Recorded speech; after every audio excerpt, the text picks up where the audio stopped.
दोस्तों, जैसे कि आपको पता है हमारी सीरीज चल रही है यहाँ पर सैम्पल पेपर की। पार्ट 1 हमारा कंप्लीट हो चुका है और आज हम कराने वाले हैं पार्ट 2। ठीक है, सैम्पल पेपर का, जो कि क्लास 9 साइंस का। स्टार्टिंग में मैंने कितने 23 क्वेश्चन करवा चुका था पार्ट 1 में। मैं आपका दोस्त, आपका प्यारा टीचर यूट्यूब का कृष्णा चौबे, आज मैं आपको पार्ट 2 कंप्लीट करवाने वाला हूँ सैम्पल पेपर का। देख लेते हैं हमारे क्वेश्चंस कैसे कैसे क्वेश्चन इसके अंदर है। और हाँ, एक चीज़ और, इस पार्ट 2 को समझने के लिए पहले आपको इसका पार्ट 1 का जो ट्रेलर है, ट्रेलर क्या, पहले जैसे मूवी होती है ना वेब सीरीज टाइप, जैसे वेब सीरीज में अगर आपको सेकंड एपिसोड पे डायरेक्ट जाके देख नहीं सकते हैं, तो उस सेकंड एपिसोड को समझने के लिए फर्स्ट एपिसोड पे जाना पड़ता है। वैसे इस सेकंड एपिसोड यानी सेकंड पार्ट है जो सैम्पल पेपर का, उसको समझने के लिए आपको पार्ट 1 पे जाना पड़ेगा, उसको देखना पड़ेगा। अगर कॉन्सेप्ट क्लियर नहीं हो रहे तो आपको उस कॉन्सेप्ट को क्लियर करने के लिए हमारी प्रीवियस वीडियो देखनी पड़ेगी, जो हमने हर चैप्टर के बकायदा एमसीक्यू के थ्रू समझा रखी है। ठीक है, मैं होप करता हूँ कि आपको ये बात समझ में आ रही होगी। और आज मैं अपना स्टार्ट करने वाला हूँ यहाँ पर अपना क्वेश्चंस, जो हमारे 30 क्वेश्चन रह गए थे सेकंड पार्ट में, तो यहाँ पर हम इतना स्टार्ट करने वाले हैं। बाकी चीज़ें आपको दिखी रही है जो लिखी पड़ी है। ठीक है, यहाँ पर मैं अपना स्टार्ट कर रहा हूँ 31 क्वेश्चन। क्या कह रहा है ये, association when astronauts threw something in a space, that object would continue moving in the same direction and with the same speed. Reason क्या है, the acceleration, पहले तो मैंने acceleration को डिनोट कर रखा है इसे, of an object produced by a net applied force directly related to magnitude of the force and inversely related to the mass of object. Okay, यहाँ पर स्टेटमेंट क्या दिए पहले उनको पढ़ लेते हैं कि जब कोई एस्ट्रोनॉट मतलब अंतरिक्ष यात्री कुछ थ्रो करता है समथिंग इन स्पेस, अंतरिक्ष में, ठीक है, ऑब्जेक्ट क्या है, कंटिन्यू चलती रहती है, मूविंग करती रहती है इन दी सेम, एक ही डायरेक्शन में विद सेम स्पीड, और उसकी जो गति है वो भी स्पीड सेम रहती है। रीजन क्या दिया हुआ स्टेटमेंट का, उसको देख लेते हैं कि उसकी एक्सेलरेशन क्या होती है ऑब्जेक्ट की, प्रोड्यूस होती है, क्या प्रोड्यूस करती है, नेट अप्लाइड फोर्स प्रोड्यूस करती है, जो कि किससे रिलेटेड होती है, directly magnitude of the force related होती है, और उल्टे तरीके से मतलब इन्वर्सली रिलेटेड किससे होती है, मास ऑफ ऑब्जेक्ट से। ओके, ये मास फोर्स, ये अगर आपको समझना है तो हमारी प्रीवियस वीडियो में जाइए, उसको जाके देखिए, क्योंकि अब हमारे पास टाइम बचा नहीं है। वैसे आपको पता ही है डेट शीट आ चुकी है और दिसंबर में हमारा एग्जाम है। हम इस सैम्पल पेपर पे देखते हैं। ठीक है, ऑप्शन क्या है हमारे, ऑप्शन ए है both A and R true and R is the correct explanation of A. both A and R are true but R is not the correct explanation of A. C, A is true but R is false. D, A is false but R is true. Okay जी, हमारा correct option क्या है, okay, both A and R true मतलब क्या, association and reason दोनों सही है, but R is not the correct explanation of ए।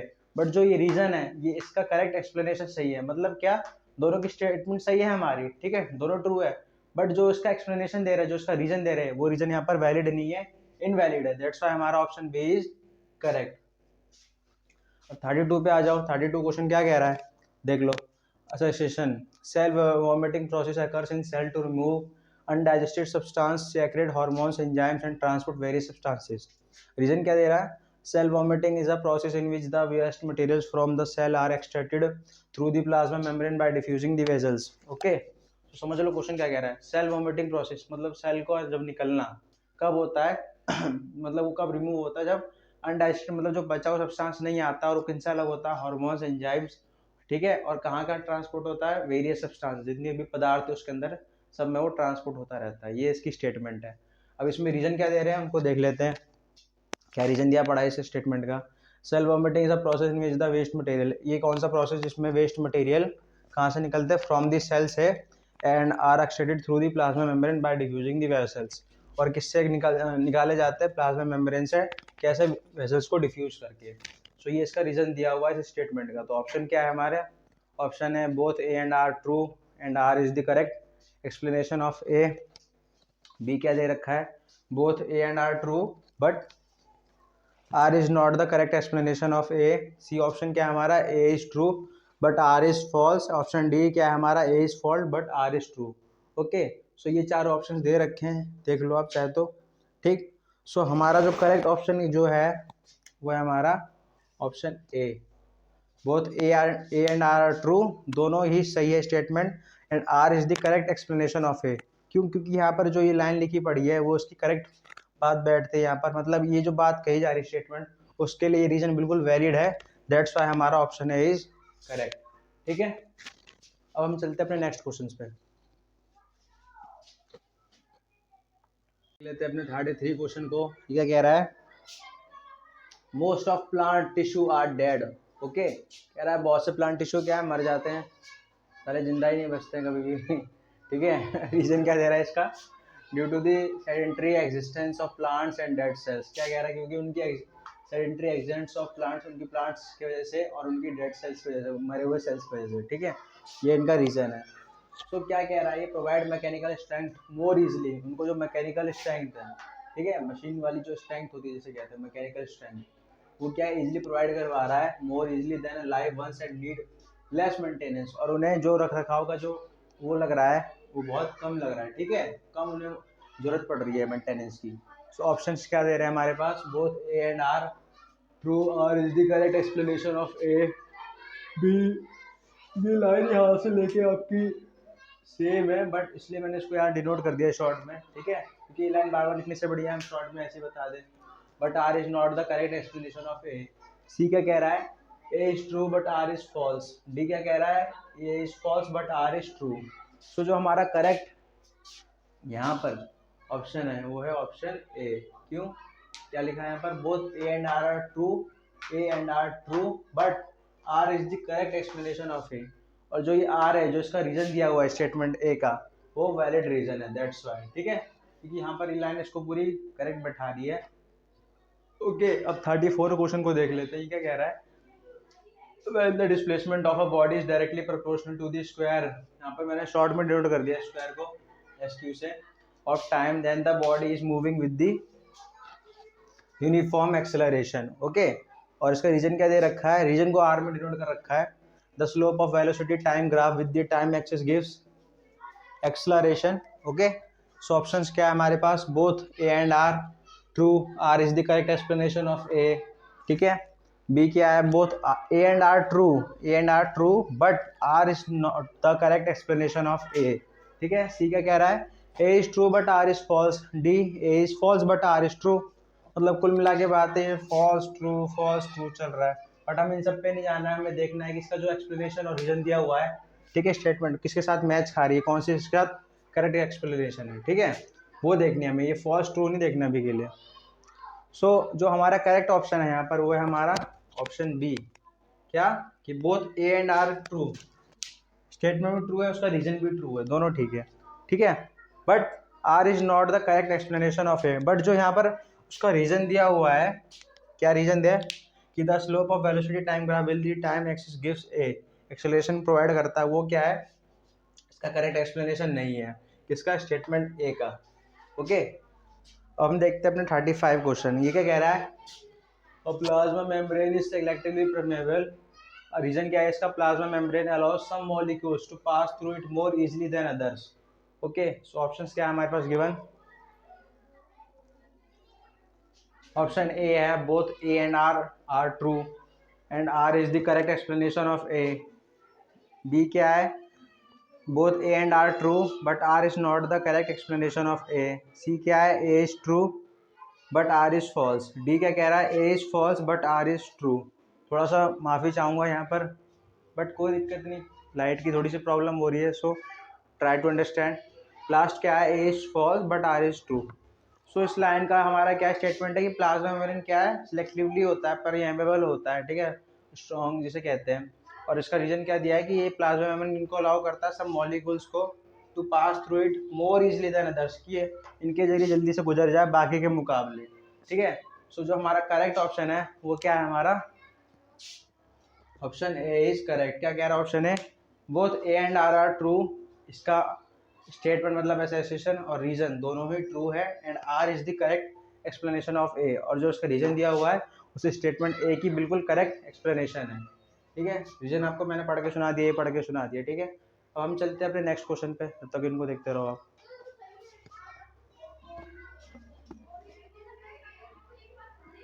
लेते हैं अपने 36 क्वेश्चन को। क्या कह रहा है ये?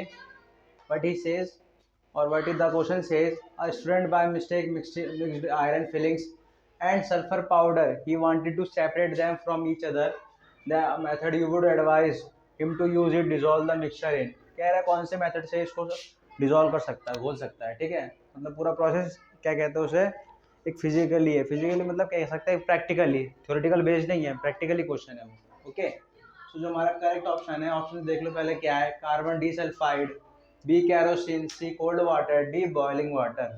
देन हमारा जो करेक्ट ऑप्शन है वो है कार्बन डिसल्फाइड। क्यों? क्योंकि ये उससे सेपरेट करने में काम आता है, दैट्स वाई वो उसको मिक्स कर सकता है, किससे, आयरन फिलिंग, सॉरी सेपरेट कर सकता है उन दोनों को, ठीक है। ये वाला मेथड इसमें यूज होगा कार्बन डिसल्फाइड का। ओके, देन हमारा नेक्स्ट क्वेश्चन क्या कह रहा है, 37, when two substance A and B are powered together in a pasty and mortar, a large amount of heat is evolved. As a result, a new substance C is formed. What is the nature of the new substance? तो पूछ रहे हैं कि जो nature है substance का वो क्या होगा। तीन ऑप्शन दिए हुए, कंपाउंड, मिक्सचर, एलिमेंट। ओके, और उनके भी ऑप्शन है, ए मिक्सचर, बी मतलब तीनों में से कौन सा है, mixture, compound, element, both compound and mixture. Okay, so जो हमारा करेक्ट ऑप्शन है वो है बी, ऑप्शन बी, मतलब इसका जो फर्स्ट है ऑप्शन बी इज करेक्ट। 37 का हमारा बी करेक्ट है, कंपाउंड निकलेगा जो न्यू सब्सटेंस है। अब 38 क्या कह रहा है, लिग्निफाइड और thickened cell wall is a characteristics of feature of. तो मैंने लास्ट में जब आपको एक टिश्यू नाम का चैप्टर करवाया था तो उसमें जाइलम फॉलम नाम के दो चीज़ आई थी, इसमें मैंने बताया था आपको डिफरेंस बिटवीन क्या होता है इनके बीच में। सो इसको समझने के लिए प्रीवियस वीडियो में जाना। ओके, सो जो इसका करेक्ट आंसर है वो है हमारा जाइलम। क्या करता है, टिश्यू को मैकेनिकल, मतलब जो प्लांट टिश्यू है उनको मैकेनिकल सपोर्ट भी प्रोवाइड करने का काम करता है साथ ही साथ। और इसकी सेल वॉल भी क्या है, थिक्ड है, पतली है। ओके, अब हम देख लेते हैं अपना 39 क्वेश्चन, ये भी एक फिजिक्स का क्वेश्चन है। इसका स्टेटमेंट ए क्या कह रहा है, rocket can be propel itself in a vacuum, घूम सकता है अपनी वैक्यूम पे। इसका स्टेटमेंट बी क्या कह रहा है, न्यूटन्स, शॉर्ट में डिनोट कर रखा है इनसे, Newton's law are universal which is a true find. Okay, बोल रहा है कि न्यूटन की जो लॉ है यूनिवर्सल है, कौन सा जो इसमें सही है बता रहे हैं, ठीक है। तो हमें बताना है कि कौन सा स्टेटमेंट सही है कौन सा गलत है। तो हमारे दोनों जो स्टेटमेंट है सही है, क्योंकि रॉकेट भी अपने उस पर सेल्फ में घूमता है, ठीक है, इसके यूनिवर्सल लॉ भी है न्यूटन के, तो दोनों स्टेटमेंट हमारे यहाँ पर क्या है, ट्रू है। अब 40 क्वेश्चन को देख लेते हैं क्या कह रहा है, find the incorrect statement about Newton law of action and reaction.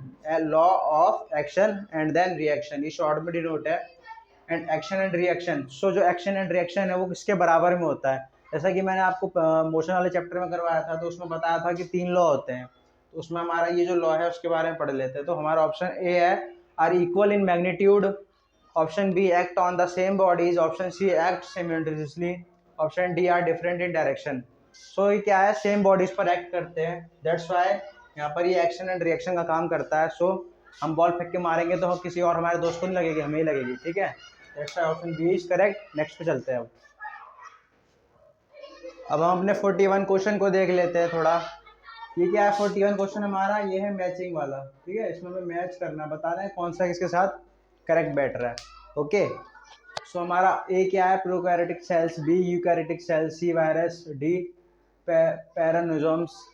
So first क्या इसमें दिया हुआ है, complete cell removal of toxic substance, the link between living and non living, fourth nucleoid. तो हमें बताना है कि इसका किसके साथ मिलन हो रहा है, मैचिंग हो रहा है, ठीक है, मतलब मिलन मतलब या मतलब जो मैच खा रहे हैं एक साथ। ऑप्शन क्या दिया हुआ है, A B C D. Okay, A में पता ही है आपको, ए का फर्स्ट, बी का थर्ड, सी का सेकंड, डी का फोर्थ। बी ऑप्शन में क्या दिया है, ए का फोर्थ, बी का फर्स्ट, सी का थर्ड, डी का सेकंड, एंड सी का क्या दिया है, ए का थर्ड, बी का सेकंड, सी का फोर्थ, डी का फर्स्ट, और डी का सेकंड, डी का फोर्थ, सी का फर्स्ट एंड डी का थर्ड। तो जो हमारा करेक्ट जो मैचिंग है वो क्या है, हमारा option A is correct. Okay, हमारा क्या है, ऑप्शन ए इज करेक्ट। क्यों? क्योंकि देख लो यहाँ पर क्या मैच कर रहा है यहाँ पर, sorry option B is correct, गलत बोल दिया मैंने, ऑप्शन बी इज करेक्ट। देख लो फिर, ऑप्शन बी इज करेक्ट, तो हमारा क्या क्या मैच खा जाएगा, ए का क्या आएगा, फोर्थ, ठीक है, और बी का क्या होगा, फर्स्ट, सी का थर्ड, ओके, एंड डी का क्या होगा, सेकंड। तो ये सारी चीज़ आपस में मैच खा रही है, दैट्स व्हाई हमारा क्या है, ऑप्शन बी इज करेक्ट, ठीक है। अब हमारा 42 क्वेश्चन है, उसको देख लेते हैं। Which of the following plant tissue do not possess living protoplasms. कह रहे हैं जो मरे हुए होते हैं वो कौन से होते हैं, मतलब डेड होते हैं।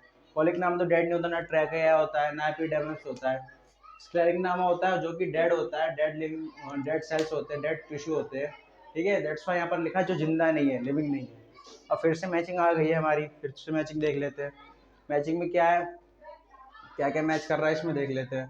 फ्रिक्शन, और यहाँ पर क्या इधर क्या दिया, ए में when one object rolls over another. B क्या लिमिटिंग फ्रैक्शन, इधर क्या है, सॉरी सेकंड वर्ड, और इधर बी में क्या दिया है, force just sufficient to move the object. Third क्या है, स्लाइडिंग फ्रिक्शन। सी क्या है, force which opposes motion. Fourth क्या है, रोलिंग फ्रिक्शन। डी क्या है, force sufficient to slide one object over another. Okay, so इनके ऑप्शंस देख लेते हैं। 1 का ए, 2 का सेकंड, थर्ड का बी, फोर्थ का डी। बी का क्या दिया है ऑप्शन, 1 का सी, 2 का बी, थर्ड का 3 का डी, फोर्थ का ए।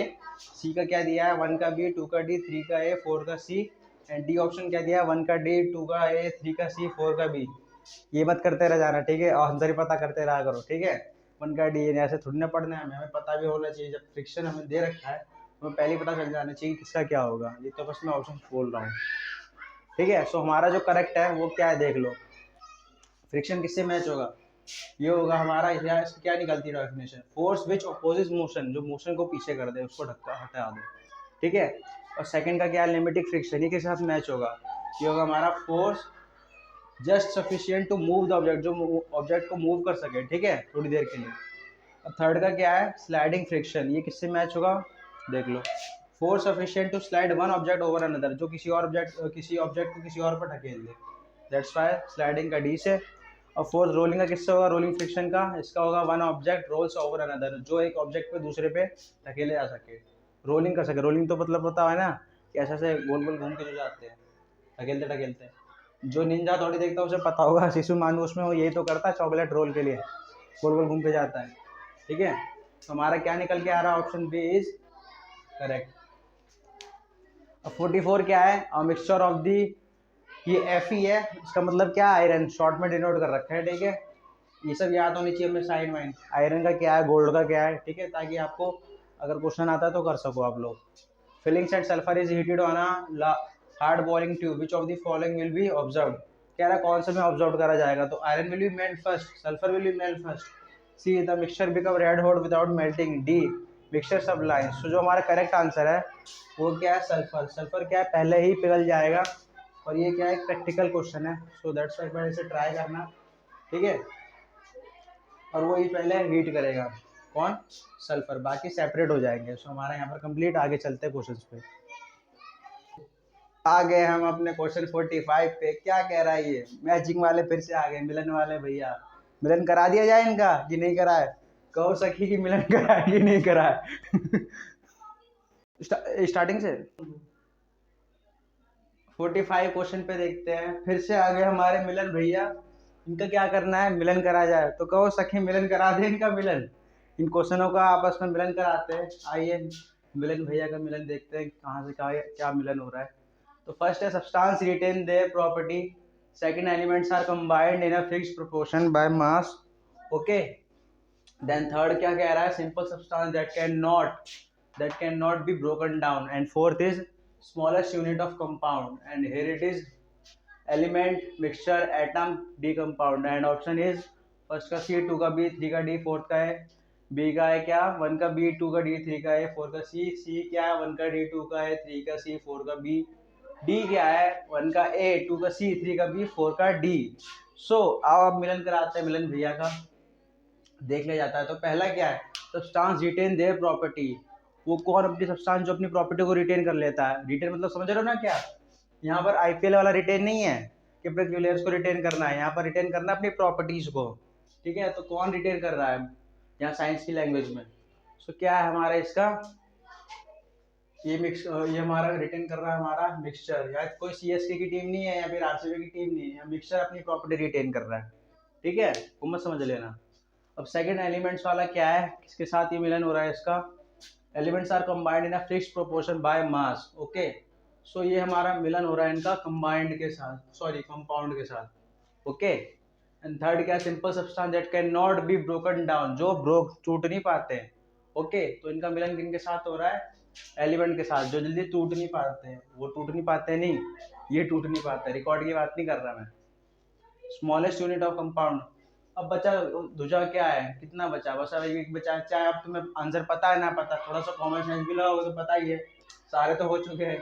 ये बचा एटम। अब ऐसा भी नहीं पता तो पता होना चाहिए कि कंपाउंड की सबसे स्मॉलेस्ट यूनिट क्या है, एटम।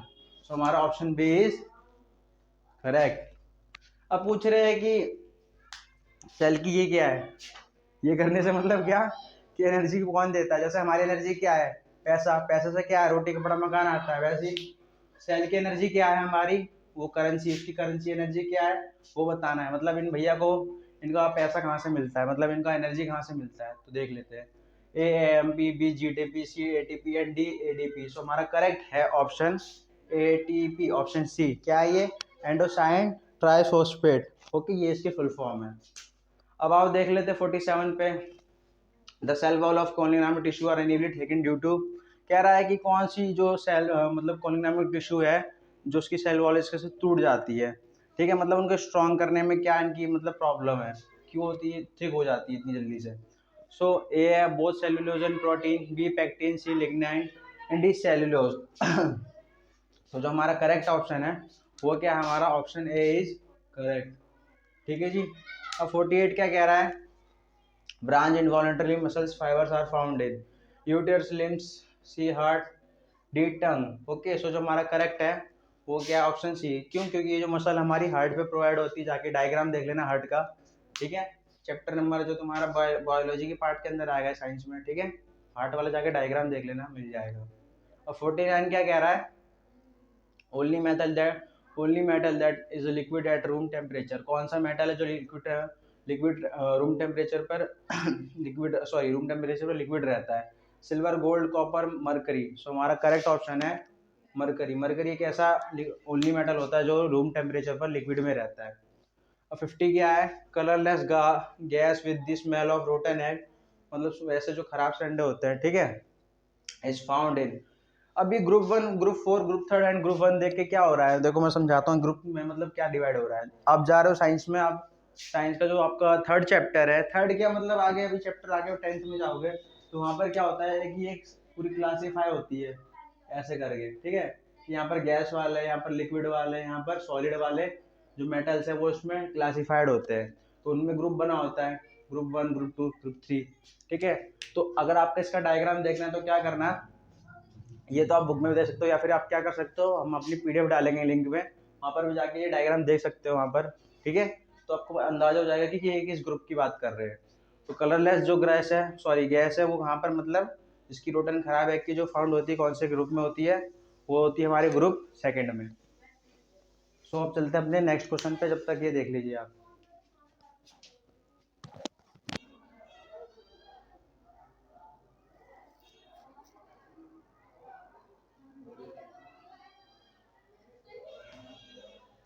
अब हम देख लेते हैं अपना 51 क्वेश्चन। वो क्या कह रहा है, 51 question is say that the constitute of compounds are separated by.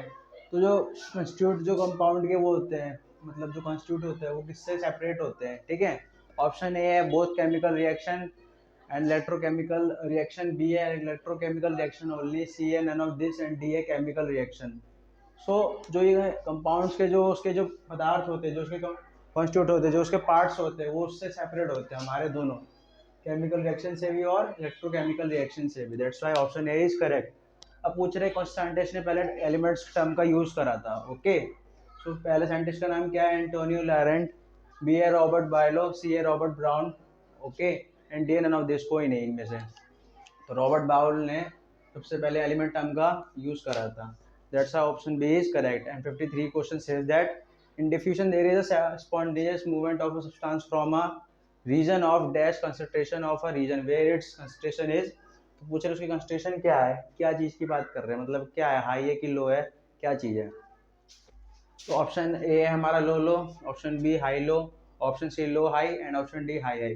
तो जो हमारा करेक्ट है वो आएगा हमारा ऑप्शन बी इज करेक्ट। यहाँ पर क्या होगा, रीजन में हमारा जो कंसंट्रेशन है वो है हाई और यहाँ पर क्या होगा, लो हो जाएगा। ठीक है, अब 54 क्वेश्चन क्या कह रहा है, the plasma membrane is a flexible and is made up of protein, lipids and fat. इन तीनों में से किस में से बना हुआ है। ठीक है, मतलब कौन दोनों से मिला के बना है, प्रोटीन के साथ, लिपिड के साथ या लिपिड के साथ फैट के साथ। तो ऑप्शन ए कह रहा है फोर्थ ठीक है, सॉरी एक और है, कार्बोहाइड्रेट भी है, सॉरी। ओके, तो ए क्वेश्चन क्या कह रहा है कि कार्बोहाइड्रेट भी एंड प्रोटीन, बी क्या कह रहा है लिपिड्स भी एंड फैट, एंड सी क्या कह रहा है protein protein and lipids, and D क्या कह रहा है फैट एंड कार्बोहाइड्रेट। तो जो हमारा प्लाज्मा मेम्ब्रेन है जो फ्लेक्सिबल है वो किसके थ्रू बना होगा, वो बना है हमारा फर्स्ट बना हमारा प्रोटीन से, देन सेकंड बना है हमारा लिपिड से, इन दोनों से मिला के बना है, दैट्स व्हाई हमारा option C is correct. 55 question देख लेते हैं, वो क्या कह रहा है unicellular fresh water organisms and most plant cell tend to gain water through. कह रहे सबसे ज़्यादा प्लांट्स कहाँ से अपना पानी ले सकते हैं, फ्रेश वाटर जो ऑर्गेनिजम्स है और जो प्लांट सेल है वो पानी कहाँ से गेन करते हैं, तो option A osmosis observation, C none of this, C D diffusion. तो चारों का में से हमारा 3 गलत है और हमारा एक ही ऑप्शन ठीक है, वो कौन है हमारा ऑस्मोसिस। इसकी वजह से क्या होता है वो अपने पानी गेन कर पाते हैं, वाटर गेन कर पाते हैं, that's why option A is correct for 55 question and we go on the next question. Okay, so जब तक क्या करो आप इसका स्क्रीनशॉट ले लो या उतार लो, ठीक है। हम चलते हैं अपने नेक्स्ट क्वेश्चन की सीरीज पे।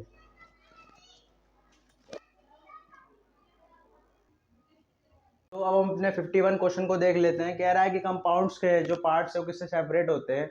ऑप्शन ए है both chemical reaction, electrochemical reaction. B क्या कह रहा है सेम उसी का भाई, इलेक्ट्रोकेमिकल कोई नहीं है इसमें से। चौथा है डी केमिकल रिएक्शन। तो हमारा जो करेक्ट ऑप्शन है वो है हमारा ऑप्शन ए इज करेक्ट, क्योंकि दोनों ही आएंगे यहाँ पर। हम दोनों को तो टिक मार सकते हैं बट हम दोनों ही इसके पार्ट है ना, that's option A is correct. इन दोनों के थ्रू ही होता है। पहले यजमान कौन है जिन्होंने इसको पहले ढूंढा था एलिमेंट्स को, तो उन्हें यजमान का नाम बताना है। तो हमारे पहले महोदय है एंटोनियो लॉरेंट, बी है Robert Boyle, C Robert Brown, D है इनमें से कोई नहीं, सारे भाग गए। Option B is correct, Robert Boyle is correct. ठीक है, ये यजमान जिन्होंने एलिमेंट्स को ढूंढा था। 53 क्या कह रहा है in diffusion there is a spontaneous movement of a substance from a region of dash concentration of a region where its concentration is dash. Okay, तो बताना है कि लो है हाई है, दोनों में से कौन सा है, लो लो लो, हाई लो, लो हाई, हाई हाई। ठीक है, तो हमारा करेक्ट ऑप्शन है ऑप्शन बी इज करेक्ट। क्यों, क्योंकि यहाँ पर हाई कंसंट्रेशन है, दैट्स व्हाई यहाँ पर लो रहेगा। अगर हम वहाँ लो कर देंगे तो हाई हो जाएगा ना, तो हमारा यहाँ सी हो जाएगा, बट नहीं यहाँ पर हाई होगा, that's why option B is correct. ठीक है, 1454 कह रहा है कि प्लाज्मा मेम्ब्रेन है फ्लेक्सिबल होता है, किससे बना होता है, प्रोटीन से, लिपिड से, फैट से और कार्बोहाइड्रेट से। तो ये बताना है। तो हमें बताना है कि ऑप्शन ए में इधर का फोर्थ फर्स्ट, ऑप्शन बी में सेकंड थर्ड, सी का फर्स्ट सेकंड, डी का थर्ड फोर्थ। ओके, तो हमारा जो प्लाज्मा मेम्ब्रेन फ्लेक्सिबल और जो बना हुआ है वो किससे बना है हमारा, वो बना है प्रोटीन से एंड लिपिड से, that's why option C is correct. अब बताना है 55 क्वेश्चन का कि ये क्या भसड़ पैदा कर रहा है। इनके भसड़ देखते हैं क्या है। Unicellular fresh water organisms and most plant cell tend to gain water through. कह रहा है कि ये जनाब पानी कहाँ से लेके आते हैं अपना, ठीक है, कहाँ से पानी लेते हैं। ऑप्शन ए ऑस्मोसिस एब्जॉर्प्शन, कोई नहीं इनमें से, डी है डिफ्यूजन। ठीक है, तो जो हमारा करेक्ट ऑप्शन है, ये मत मान लेना ब्लू पेन से लिख दिया, वहाँ पर मार्कर नहीं चल रहा था ब्लैक वाला, दैट्स व्हाई मैंने ब्लू से वहाँ लिख रखा है डिफ्यूजन, ये इसका आंसर नहीं है।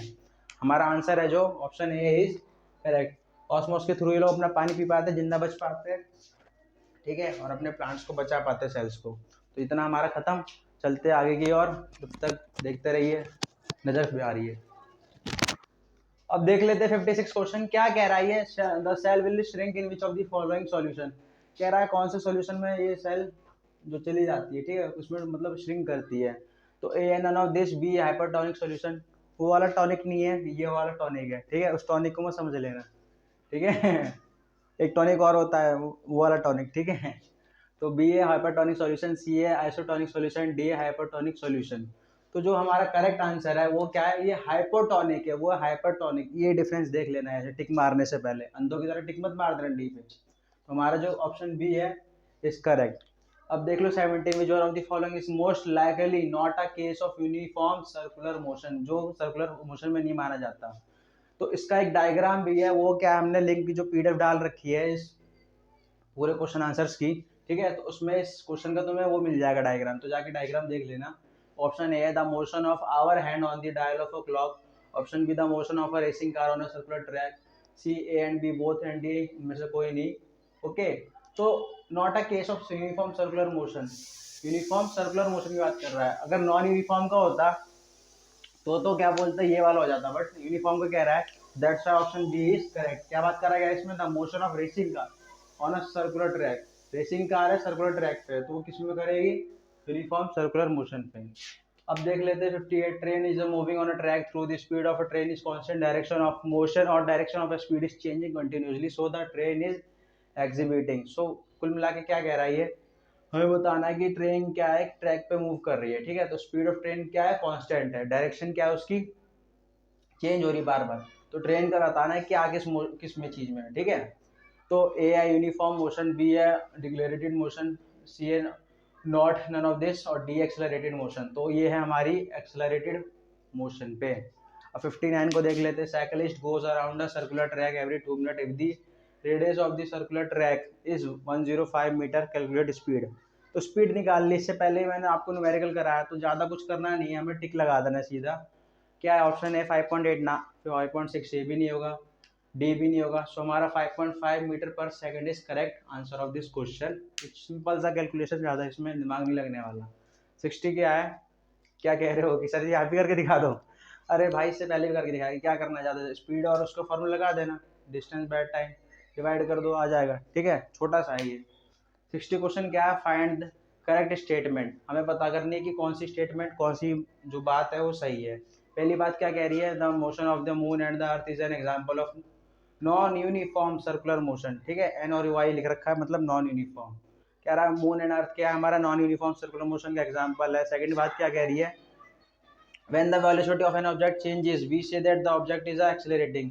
जब ऑब्जेक्ट वेलोसिटी चेंज होती है ऑब्जेक्ट की, तो हम कह सकते हैं कि ऑब्जेक्ट भी एक्सेलरेट कर रहा है। थर्ड क्या कह रहा है, a satellite in a straight orbit around the earth, satellite क्या है, ऑर्बिट चक्कर मार रहा है अर्थ के साइड में। और फोर्थ क्या है, the change in the velocity could be due to change in its magnitude और a direction of a motion. कह रहा है कि वेलोसिटी की कुछ भी चेंज हो सकती है, क्यों, क्योंकि जब उसकी मैग्नीट्यूड चेंज होगी और या फिर उसकी डायरेक्शन चेंज हो सकती है मोशन की, या फिर दोनों ही हो सकता है। तो ए क्या है, second and fourth of statement, B कह रहा है third and fourth statement, C कह रहा है first and third second statement, D कह रहा है सेकंड एंड थर्ड स्टेटमेंट। तो जो हमारी करेक्ट स्टेटमेंट है वो हमारी स्टेटमेंट जो टू है वो है हमारी second, when the velocity of an object changes we say that object is accelerating, ये स्टेटमेंट ठीक है। और दूसरी हमारी कौन सी है, फोर्थ स्टेटमेंट, जो क्या कह रही है, velocity could be due to change in its magnitude or direction of motion or both। तो ये दो स्टेटमेंट सही है, बाकी सारी स्टेटमेंट गई है तेल लेने। तो हम चलते हैं अपनी जो सही वाली स्टेटमेंट के साथ, ऑप्शन ए इज करेक्ट। सो इतनी स्पीड से बोल दिया मैंने, और मुझे लग रहा है कि आपको समझ में आया, नहीं आया पता नहीं, बट देखो अगर आपको और इसके अंदर जाना है, पता करना है, तो हमने क्या कर रखा है, डायग्राम के साथ, ठीक है, इसके आंसर्स विद एक्सप्लेनेशन हमने पीडीएफ भी डाल रखी है अपने लिंक में, ठीक है। सो आपको क्या करना है, इस वीडियो की और प्रीवियस वीडियो जो सैम्पल पेपर की फर्स्ट पार्ट है, इसको भी देखना है, इसको भी देखना है, साथ में जो इस वीडियो के अंदर हमने समझाया है उसको भी देखना है, ठीक है। जरूरी नहीं कि आप मेरी वीडियो से पढ़ो, जितने भी यहाँ पर जितने भी साइंस पढ़ाने वाले हैं सबसे पढ़ो, क्योंकि आपका मेन है रिवीजन का टाइम, जो कि इसी मंथ का रिवीजन है, अगली मंथ से आपके एग्जाम स्टार्ट होने वाले हैं। So prepare for your exams, और होप करता हूँ कि आपको ये वीडियो बहुत अच्छी लगी, और ज़्यादा से ज़्यादा इस वीडियो को शेयर करें, लाइक करें, कमेंट करें। और हम हाँ, हमारी जो गलती हुई है इस वीडियो के अंदर है या प्रीवियस वीडियो के अंदर भी जो गलती हुई है, प्लीज़ जाकर उन वीडियोस में कमेंट कीजिए और बताइए कि आपको यहाँ पर सुधार करने की जरूरत है, you are needed to improve in this section और दिस पार्ट, ओके। सो ऐसे ही कमेंट इन वीडियो में कीजिएगा और शेयर कमेंट, बाकी आप समझदार हो क्या करने वाले हो, ठीक है। तो होप करता हूँ आपको अच्छी लगी हुई वीडियो, और हमने क्या करके पीडीएफ डाल दिया लिंक में। सो हेल्थ ठीक से रखिए, अपनी पढ़ाई कीजिए, रिवीजन कीजिए, और अपने एग्जाम्स के लिए प्रिपेयर रहिए। और हाँ, पॉल्यूशन से बच के रहिए, मास्क वास्क पहन लीजिए, क्योंकि दिवाली के बाद यहाँ बहुत पॉल्यूशन फैल चुका है, खासकर दिल्ली एनसीआर में, ठीक है। So thank you for watching Edukechi channel, and please share, subscribe, like, and waiting for next videos also. Okay, bye bye. See you later again.